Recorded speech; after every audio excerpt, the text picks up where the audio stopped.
So as agreed, we will first discuss on agriculture to make Farhan happy because he invited me to talk about agriculture first.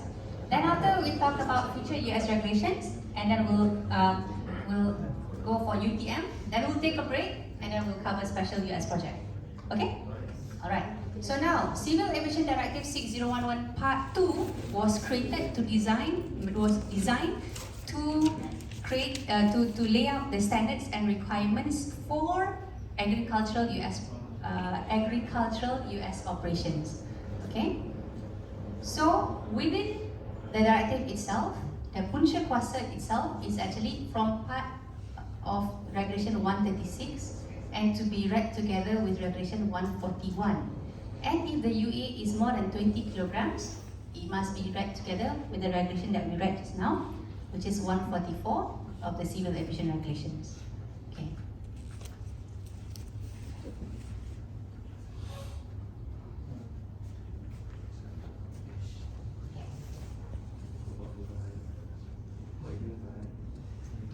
So, the purpose, description on agricultural US operations within Malaysia. Like I said again just now, it is not only pembajaan, pembenihan, and also racun, it is also for surveillance activity.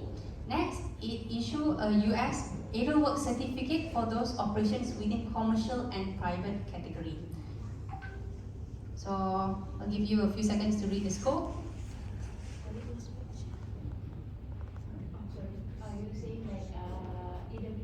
Also for agriculture and also surveillance. How about inspection? Inspection for building inspection or equipment inspection, building. Ada kena mengenai dengan dia punya agriculture tak? So agriculture, yes. To be in agriculture, yes. And or forestry. Yes. Okay, no. So don't think about aerial. Okay. Aerial works. Yeah. Think about agriculture. Okay, no. It's specific to agriculture, horticulture, forestry, and things like that. Okay. So next. So again, that's the definition. I'll give you guys a few seconds to run through it.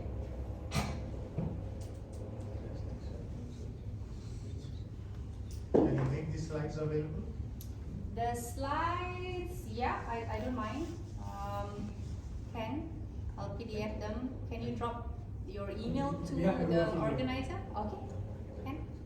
I'll blast it out. But it's better if you read the directive. Okay, but no problem.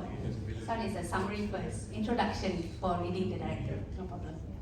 Okay, I'll proceed on to the next slide, yeah? Okay.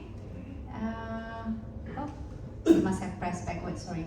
Okay, so there are two types of AWC, commercial and also private. These are the privileges. You are allowed to give service or operation utilizing the UA and on locations that is listed in your aerial work certificate. So if you apply for 30 locations and 30 locations are approved and appears in your aerial work certificate, you can do operations on those 30 locations. You can also do ground or flight training appropriate to the UA operated or intended to be operated. You can do tests or checks flights to determine the competence of your flight crew, and tests or checks to determine the competence of the other person providing the operations or carrying out the operations listed in the holder's OM maintenance manual. Okay, the link. Okay, who are actually private aerial work certificate? So private are actually people who actually owns that land, and or the family owns that land, or let's just say it is the uncle, or you are doing service for that person without having hire and reward. You can also give proof to us the grant tanah. Then that will be sufficient for us to put you under a private AWC. A private AWC will not have to go through a 5-phase process. Let me see if, okay, wonderful. My next slide is about the process itself for an AWC. So the commercial, pretty much straightforward, is for somebody who's doing hire and reward, and he can do on many locations. And for a private, it is only onto the land that he has already declared earlier on that he's doing without higher reward. So it's very easy. He starts, he submits an application form, compliance declaration and checklist, and then after that he passes us the money, the application is accepted, we would issue out the AWC. If we have any other question, we'll just ask for any other questions lah, any other documents or something. That's it. So you only declare. You declare saying, yes, I will abide to the regulation and the requirements. Yes, I do have an RCOCD plus Module 2 or Module 1 as applicable. And that's it. Okay?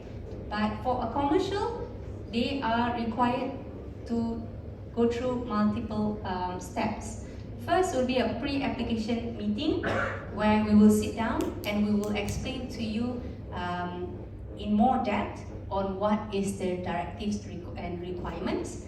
Then after, we will, once you agree and you are, what's the word?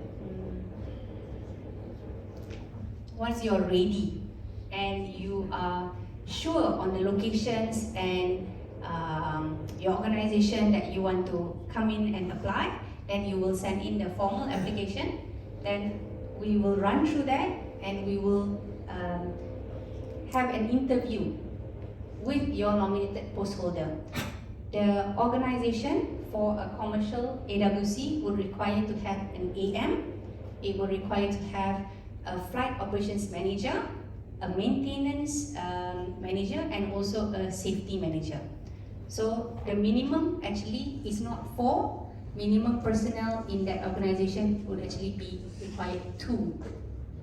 Okay, do you understand so far? No, right? It's very confusing what I'm saying. Okay, so you need an AM, SM, maintenance manual, and also flight operations manager.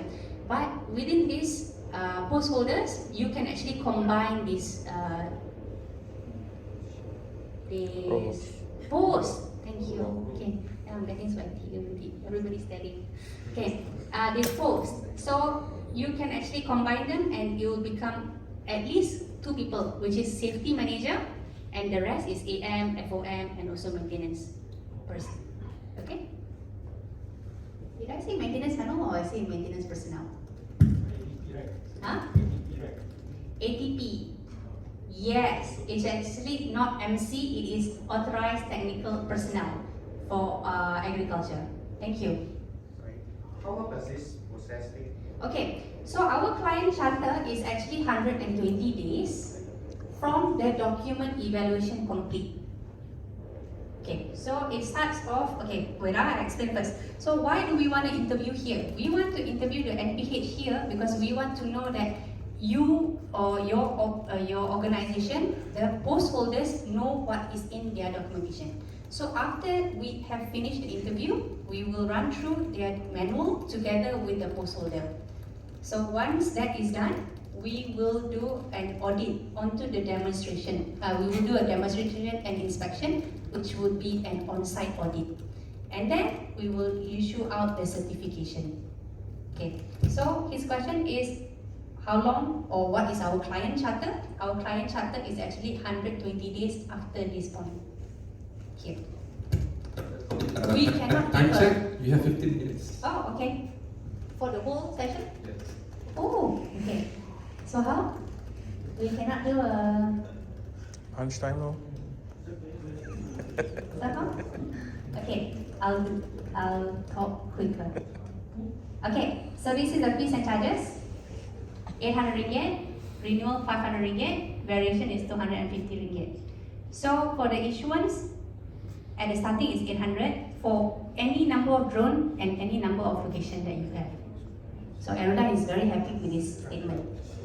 Okay, but we are in the midst of discussing with our legal, seeing if what we have actually understood is correct or not.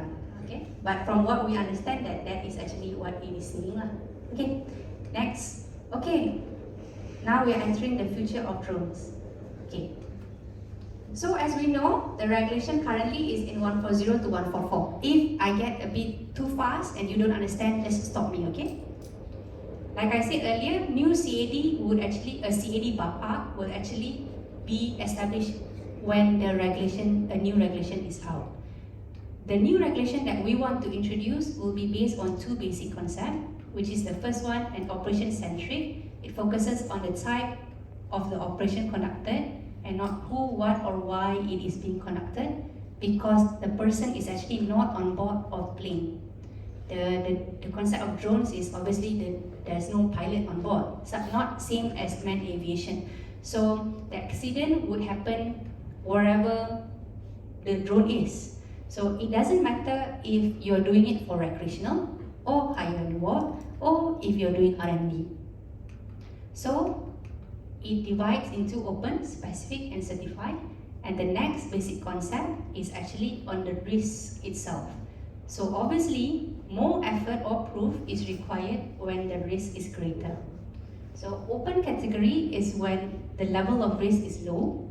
Specific category when the level of risk is medium. Certified category when the level of risk is high. So I give you 15 seconds to read this. 15.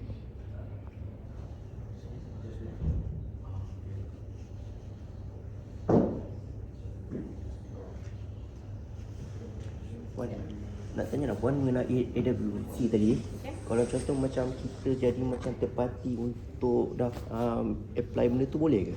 Ada apa-apa isu? Third party. Contoh macam private tu upah kita apply untuk dia. Oh. Ada apa-apa isu ke? So you jadi consultant lah. Okay. I rasa dia yang kena isi sebab dia kena declare sahaja. Okay. Dia kena mengaku dan itu yang apa yang dia akan buat. Okay. So itu jawapan saya. So perlu ada macam surat something tunjukkan kita. Contoh macam dokumen tu dari kita. Dia appoint kita je. So perlukan surat ke apa ke? Tak perlulah. Nanti boleh kita bincang. Nanti you hantar dekat I. We continue this one first. Okay. So the idea of an open category is that there is an authorization via the UTM system, and what we are forecasting is that if it goes well and there is an integration between all the JAKPAS members, is that we could actually get an instant approval if your operation is a go. Okay? So let's have a look at the open category itself. I'll give you another 20 seconds to digest this speech. I hope it is sufficient.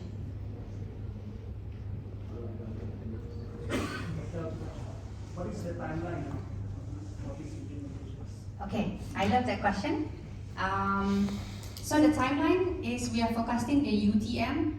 We are going to see it in Q3 to Q4 next year. So we do know that the regulations needs to be in place at that time as well. Thank you.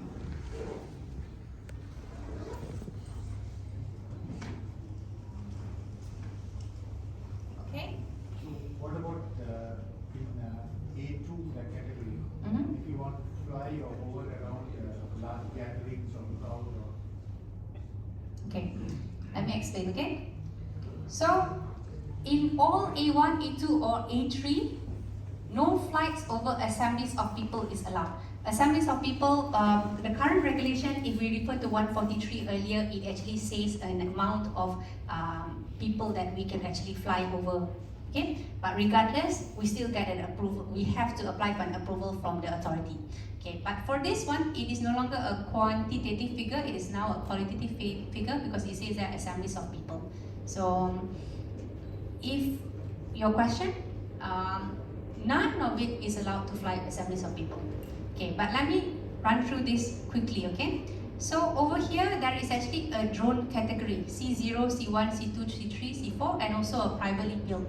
So privately built drone that is less than 250 could actually fall in A1 category. A drone that is actually heavier than 250 gram must fall under A3 category. So the idea is that the training requirement is actually the most minimum is actually for 250 gram. You only require to read a user manual. Then after, if it is 250 to 900 grams, you would require to pass an online test set by CAAM. If it's an C2 drone, you would require to do online training and online test plus a theoretical test and RPTO. Why? it is because your drone would be actually flying close to people. So this is actually a plus point for people who are taking photography of people. Okay, so macam wedding photography and things like that, then they would fall under an A2 category if their drone is actually a C2. And their training is only this, they do not have to get an RCOCB Model 1 or Model 2. They do not have to apply for an authorization to fly also. They do not have to submit a risk assessment. Their approval would be on the spot. Okay, that is the whole idea of open category. Okay, so we are at the moment discussing with CAAM. We want to create this. When people buy their drone straight away, the distributor that brings in the drone, we are already marking it within the weight, speed, noise limit, and also the dimension. Okay, so we need to do all of this before the UTM comes up, and also before Q3 or Q4 next year. Okay. So the idea is in the open category is you need to know your class number. From there, in the box itself, there will be a leaflet stating your do's and your don'ts. Then you fly. So this is what we call a one to fly. Okay. Next, let's run through specific category. If we read through specific category, this is actually similar to special US project already. So it has already been introduced. Operations beyond vision of sight, research and development, carriage of items, inclusive carriage of dangerous goods. Sounds like CAD 6011 Part 5. Okay? Two ways to operate in specific category, either an authorization or a declaration. So an authorization is the US operator, that means the applicant, needs to submit a risk assessment, which would either be via a SORA or a PDRA. If it is a declaration, the CAA, by understanding and by reviewing a lot of SORA, would see trends of everybody applying for this risk assessment and having the same mitigations. So when they mitigate it pretty much same, the authority can raise that risk assessment and come up with similar mitigation items, so and make it a requirement. So when it is made as a requirement, that means let's just say if you want to do this type of operation, you need to have a drone that has this type of capability, and it needs to have this technical requirements for such as a parachute and things like that. So then the applicant straight away says, okay, I agree and I declare I can meet this requirement. So that is actually an operational declaration, what we call standard scenario. What the European predict is if you have enough database and the declaration, the requirement is clear, the declaration could actually be done, or the approval to a standard scenario would actually be within 30 minutes. So, but not so, but we need a lot of this first. You need to apply for a lot of SORA, PDRA, for CAAM to fully understand what is the environment out there, what is the assessment, the trend or the similarities between types of operations. Then only we can raise it as a standard scenario.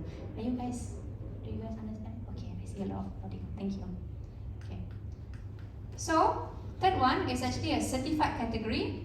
It is when your drone is more than 3 meters and you are flying over assemblies of people. It is not just when your drone is more than 3 meters, okay? But it is 3 meters and you are flying over assemblies of people. You could actually have a drone that is more than 3 meters, but if you have a flight path that is away from assemblies of people, you will not need to apply or fall under certified category. Remember, certified category is the highest risk and it will require this certification. It is also certified category when it is designed to transport people. It is also a certified category when it is designed for the purpose of transporting dangerous goods and require high level of robustness to mitigate the risk for third party in case of accident. Okay, what it means here is you have a box and then you put in, let's just say, blood sample. And this blood sample, if it falls down, it could kena orang, and then orang lain can fall sick. So that is when it falls under certified category. Okay? If you actually have a good container that if it falls, it will not break, you can actually fall under specific category. Okay? So if it falls under certified category, then you will require certification of the aircraft, certification of the operator, and also licensing of the remote pilots. Okay, that's great. Okay, any questions so far? Okay. So for FPV, Yeah. do you qualify as VLOS or VLOS? Okay, we put it under BVLOS for now, but we are learning and understanding that, like for instance, FAA actually is putting an exemption for it. So we have not really fully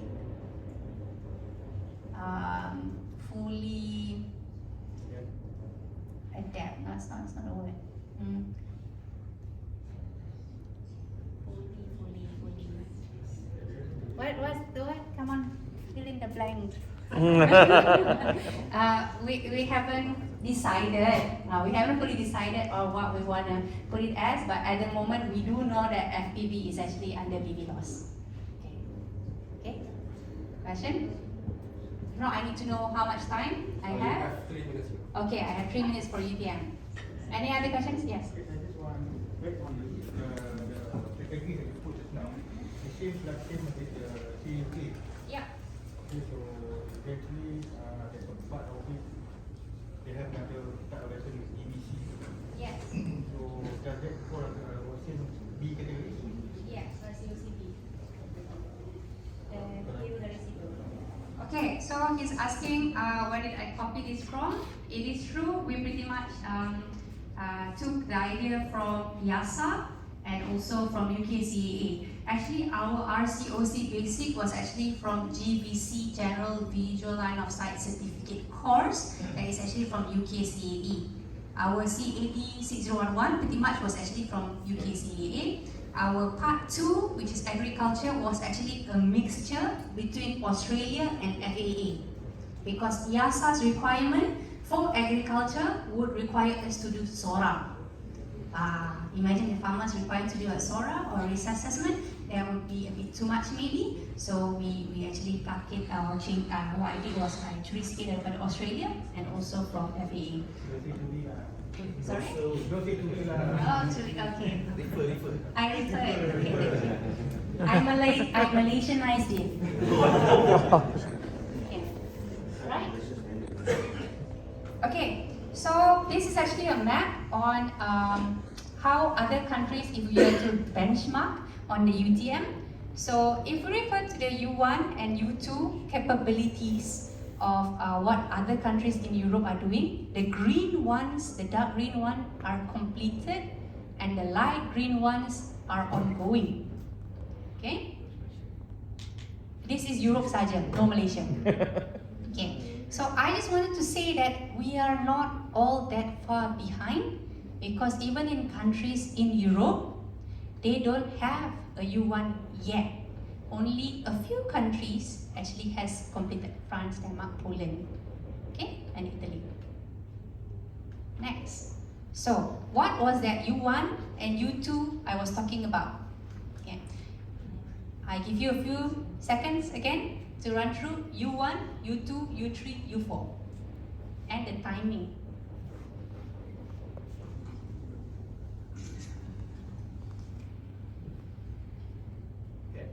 While they're reading.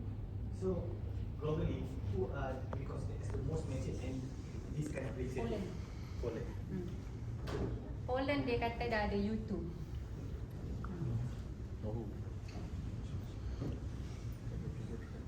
Okay. So the UTM system that CAAM is expected to tender out, okay, would have starting the capability of U1 and U2 first. Okay. So U1 itself is foundation services, which is e-registration, e-identification, and geofencing. The geofencing here must be understood that it is actually geo awareness, which is actually the map that it has. Okay, so within the map, it has areas that you can and you cannot fly. So that, to create that, an integration between the agencies is very important. Any questions so far? Okay, wonderful. So, do you want to watch a video for UTM? Maybe, is there anybody who do not understand what UTM is? Everybody understands UTM, right? Okay, so I think that's it then. Yep, that's it on UTM. Are we okay? Yay! Very good. Okay, I'll wait for a few seconds. Yes. So, you mentioned just now UTM subject Q3, but in terms of communication or awareness of this, for me to discuss about the readiness of what we need to do, what we need to participate. We do foresee that first we need to do some sort of a process pemutihan. Remember just now there was a classification numbers and things like that. That one that we are discussing together with Siren, that needs to happen somewhere in Q2 next year or some sort.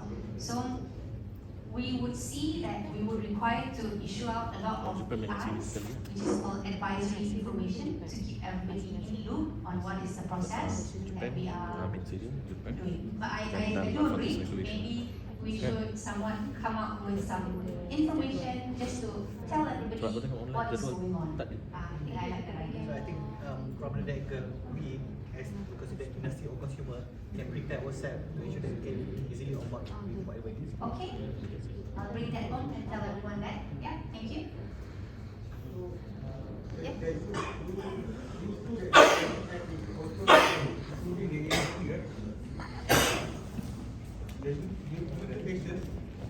I can see that is also integrated with the ANSP. That procedural interfaces with air traffic control.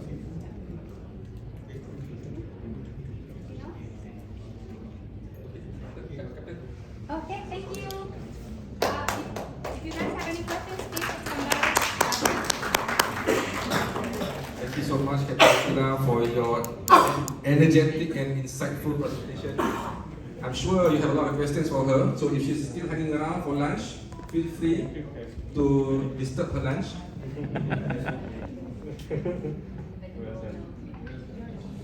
Okay, so